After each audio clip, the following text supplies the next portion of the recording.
Hey, hey, it's Meredith. I'm here with our message for Friday, the 8th of January, 2020. We're using the Druid Craft Tarot for our message today. I think we used this one on Monday, so start the weekend the week with it, right? Why not?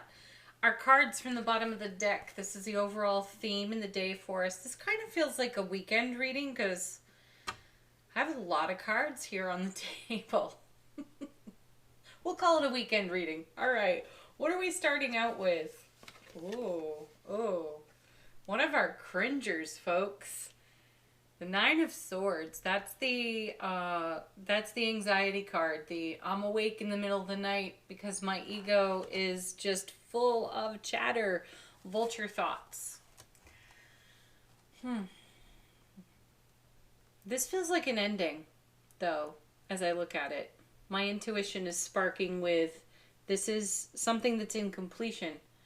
I actually feel we're not doing this any longer. Well, it's not to say that we won't. I mean, it happens, right? You roll over at 3 a.m. and one of your first thoughts is a vulture thought. It happens. However, oh my gosh. My guides are saying we are armed to the teeth with skills and tools for navigating these situations, and we are. So unconditional loving kindness and compassion. If this is an energy that is creeping in on you, if you're waking up or, if you're having, as someone shared with me the other day, a daymare instead of a nightmare. If you're having a daymare, you've got to reach for the unconditional love, compassion, kindness, understanding for your own self, and turn the nurturing on to yourself immediately. That's how we respond to the Nine of Swords. So whatever your Nine of Swords could be, it's going to be something that is a thought habit, an old story, a tape loop. That's the way to identify it. And then the feeling that goes with it will be slightly frustrating, anxious. Yeah, it'll feel like that, uncomfortable. So notice. Just simply notice if this is what's going on and take stock of the present moment, yourself. Maybe put your hands over your heart. Tear them away from your eyes. Put them on your heart. Breathe into your belly and start speaking your love language to yourself. All is well. I am safe. Let's take a look at what's behind this. Let's have an honest inner dialogue and let's bring as much love as possible. And for as many times as this cycles around,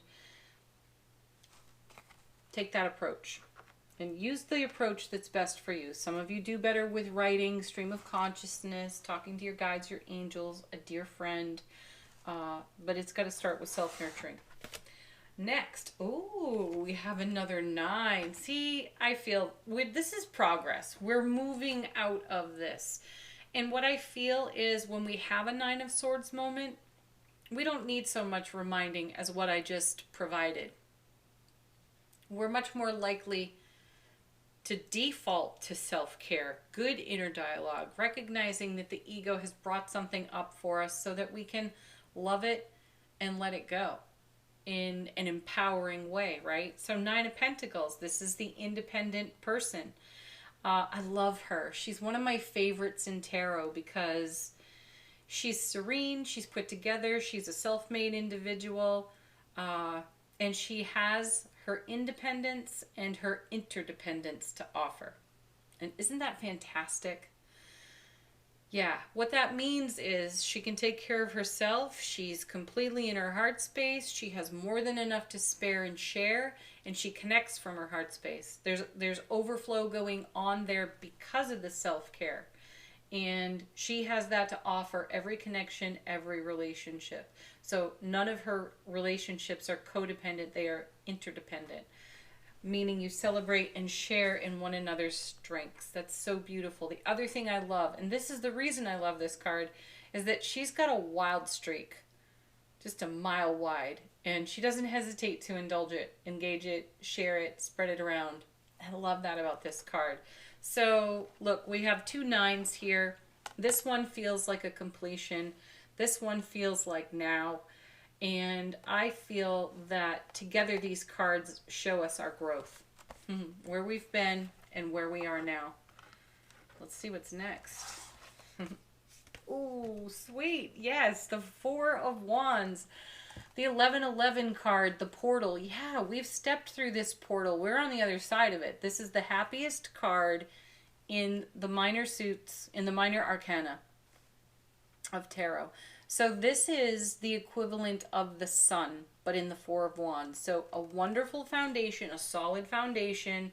It's joy and happiness. It's a happy home, happy families, happy connections. So see, look at this beautiful progress here. Nine of Swords to the Nine of Pentacles to the Four of Wands. That's amazing. So it's not that we try to push these away, the Nine of Swords moments, or ignore that we even have them. We now know what to do when we are visited by them, because that Four of Wands is the foundation that we're on, and that's why we see so much of the Ten of Cups, the Ace of Cups, the Nine of Cups, right? It's been set to repeat for us for weeks now, and this is just glorious. Okay, what's next? What are we doing? Ten of Pentacles. This is the energy atmosphere running through the weekend for us, okay? Ten of Coins. It's another one of those fabulous tens, right? It's the legacy card. It's what we have to share, what we have to pass on.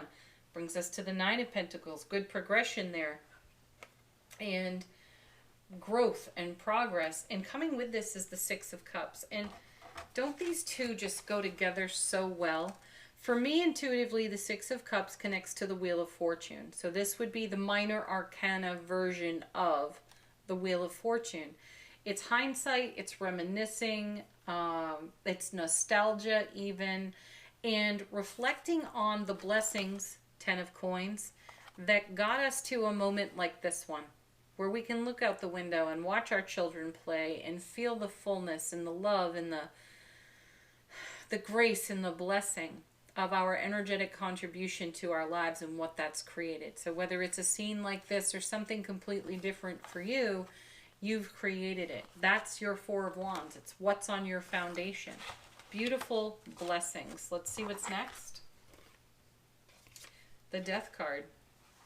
Well, you know, we never stop, do we? We're always tending this foundation, this Four of Wands, and the Death card is perfect for it. Now, I've seen the card that comes with it, so I'm just going to put it out on the table. It's the Queen of Cups. She's the minor arcana version of the High Priestess. And we were just talking about this, or I was just mentioning it. I think it was even in yesterday's reading, that for a while we had seen Death and the High Priestess come together in the readings. And the High Priestess provides an intuitive periphery for us so that we can, through our intuitive gifts, ascertain what is on our foundation that is valuable, useful, current, and what isn't. And I feel here with the Queen of Cups, we have that going on. And because it's in the minor arcana, it doesn't feel as if there's any urgency to it. It's a soft, sweet, simple identification, intuitively speaking, of what the Death card will be clearing away for us. We're happy to do it. It's easy. So we have simultaneous endings and beginnings, and that's just the nature of the kind of flow that we are in. We're continuing to make way for more what the divine delivery system wants to put on the foundation for us. And that's all connected to what we hold in heart space, what we pray for, manifest for, where we focus more. Also, our Queen of Cups, she's emotionally awake, aware, alert, and intimate. And it brings a softness to her energy. And that's why I feel that there's no sense of urgency. We are experiencing a beautiful intimacy within self-relationship. So as we reminisce, as we are nostalgic, as we take a look at hindsight, it's easy for us to see what's still contributing energetically and what we no longer have a use for. What we no longer have a use for, we're offering up to the Death card for renewal. Taking it off the foundation. You know, we ended, I think, yesterday with one of the angel answer cards being our good old friend, let go. So this is just letting go, and there's a grace to it. and we're happy to do it. And then we have the beautiful Ace of Wands. I want to know this card better. I'm not strong with the Ace of Wands in my knowledge base for it.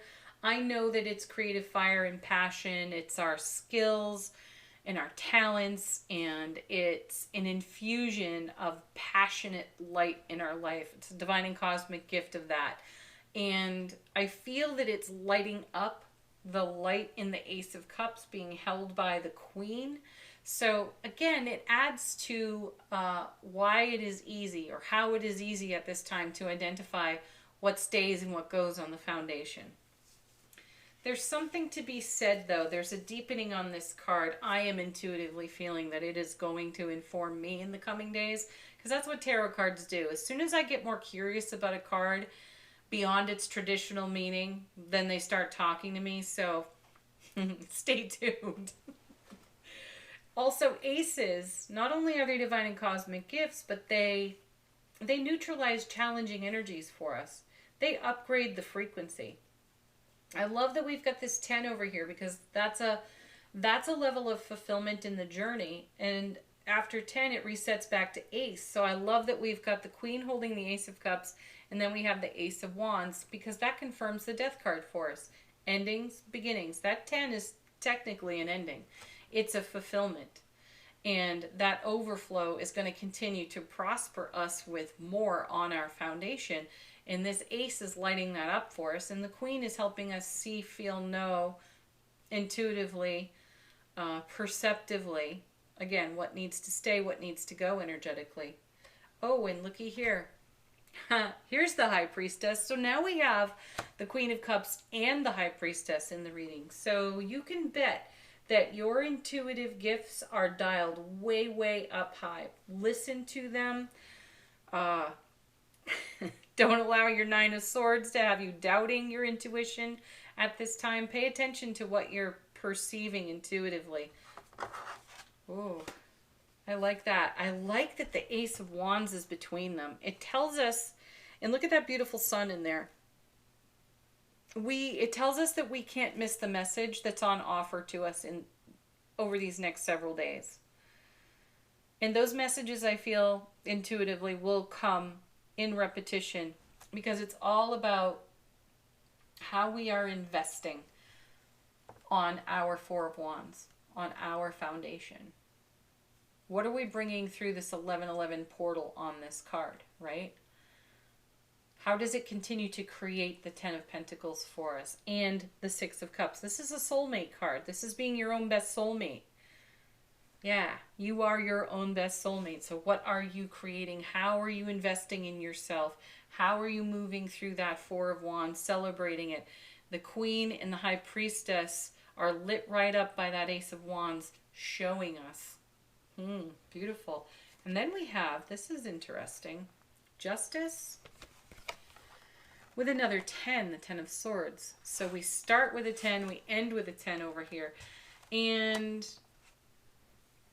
well, this is a little specific, but I feel that the 9 of Swords is connected to something that's been unfolding for us on the Justice card. Something comes into balance that was out of balance. We have the scales of justice here. She's holding the Ace of Swords, brilliant clarity, everlasting strength. So that Ace of Swords in the hands of Justice added to the 9 of Swords makes the 10 of Swords, and we have the 10 of Swords. So something comes to dramatic fulfillment. And I say dramatic fulfillment because there was a drama that was leaching into our life experience. I feel it is connected to other individuals, and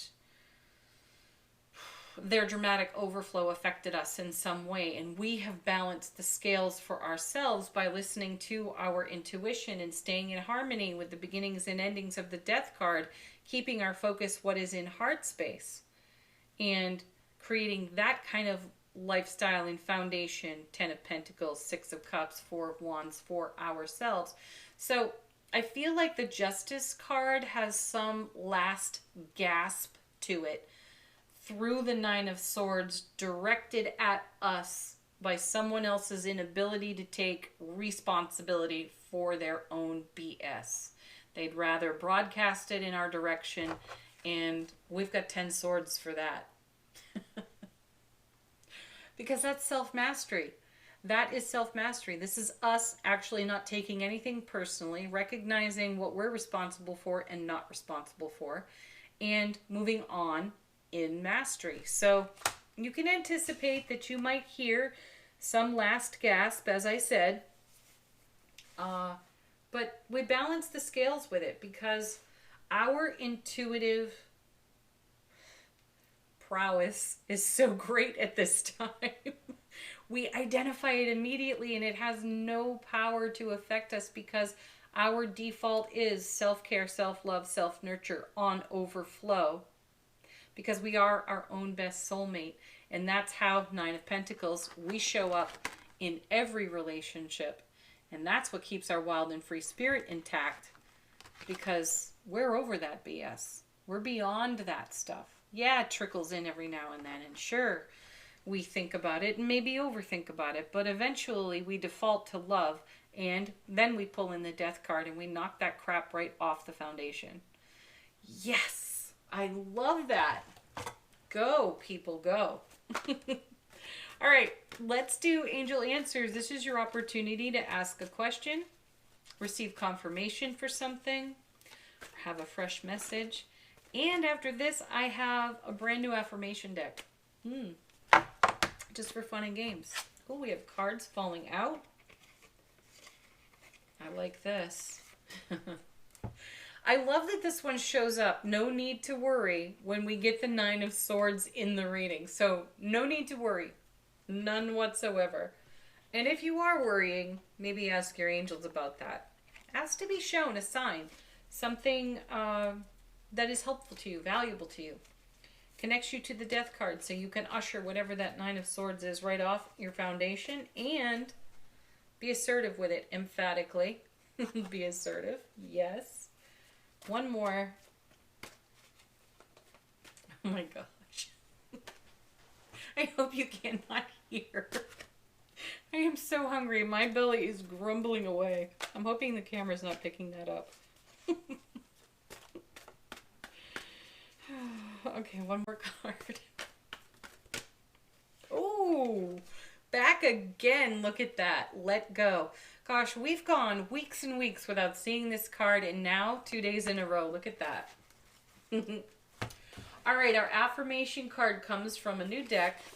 Same author, same creator as The Universe Has Your Back, but we've got Spirit Junkie cards.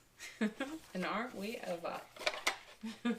Okay, let's just see what's what in here. Yeah, how about this one? Owning my power inspires others to do the same. I am not afraid to shine. Yeah, exactly. That's where we get our 10 swords from, because we are not afraid to shine and be the beautiful, soulful, loving masters that we are. So when this stuff that requires balancing on the scales of justice shows up, we're able to pour our light on that. We don't have to own anybody else's stuff. We've got plenty of our own stuff. That's cute. I don't need anyone else's stuff because I got my own stuff. Perfect. All right, everybody, have a beautiful weekend. Thank you, as always, for tuning in. Such a pleasure to read the cards with you. Peace, love, joy, happiness. Namaste.